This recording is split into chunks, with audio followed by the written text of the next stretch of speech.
The second test was a compelling spectacle from the first minute until the last. The match began ferociously and Schalk Burger made an inauspicious return from injury on his 50th appearance for the Springboks, with an eye-gouging on Lions winger Luke Fitzgerald.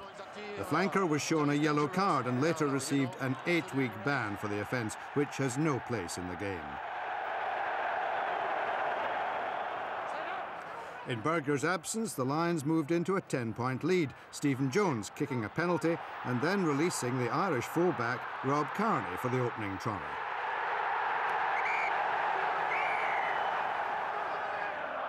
But 5 minutes later, the Springboks stormed back into the match, Fourie du Preez releasing J.P. Peterson for a well-worked score. The Lions were still dominating though, and Jones ensured they took an 8-point lead into half-time with a neat drop goal. The Welshman extended the visitors' advantage with a penalty after the break, but the Lions then began to suffer from injuries, and with the scrums now uncontested, du Preez released Brian Habana as the Springboks closed in.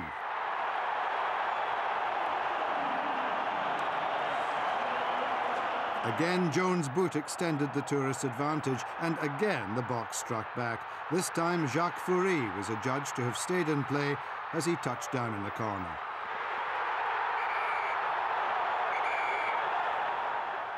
Another Jones penalty levelled the scores, but in the final minute, Ronan O'Gara clattered into du Preez, and the penalty was inevitable.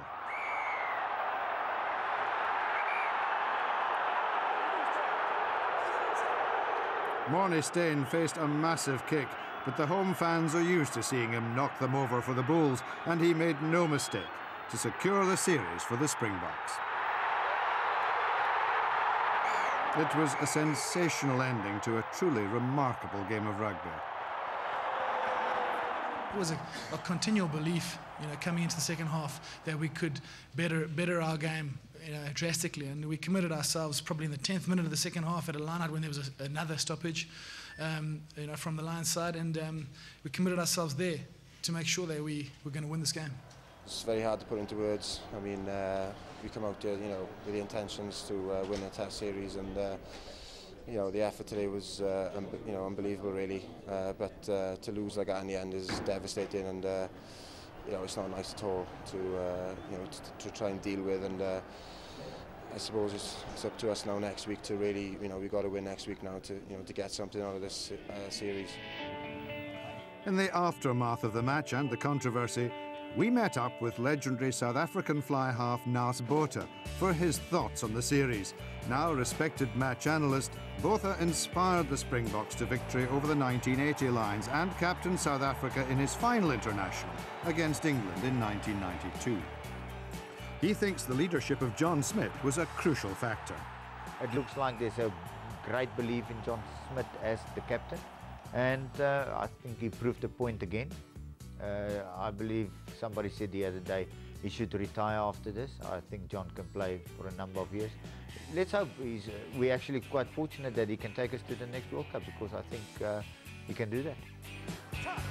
Smith's front row colleague Tendai Matawarira gave Phil Vickery a torrid time in the first test before the Englishman was replaced by Adam Jones. For Botha, it was a pivotal moment.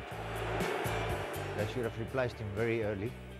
I know coaches don't like that because they always believe it will get better, but that one didn't work out.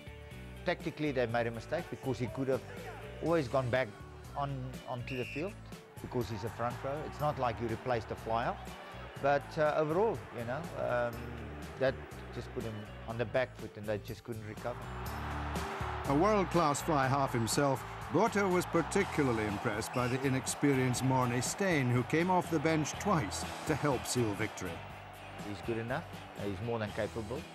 We all know he's one of the better kickers at the moment in SA Rugby. And yes, now I think he needs to have a serious look in, and he deserves whatever is coming to him. And the vastly more experienced Irish standoff, Ronan O'Gara, came in for heavy criticism after a piece of play which cost the Lions the series.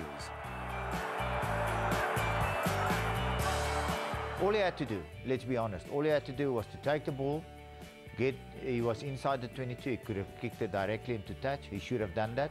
Then he decided, for whatever reason, he decided to go outside the 22, so that takes the kick directly into touch totally out of the context.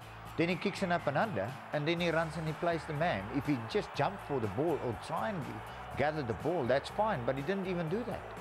And for me, you know, the tour will always be the last 15 seconds of play of Roland O'Gara, because I just felt that he made such a tactical error that he just blew the whole series out the window for the British Lions. The Lions just have pride to play for on Saturday at Ellis Park, while motivation could be a problem for the Springboks as they chase a 3-0 series whitewash. The Lions would like to come out and prove a point if they can find 15 fit players. I want to see that first. But you know what? We can be nice and say it's going to be a battle, it's going to be important. It's not, series is done.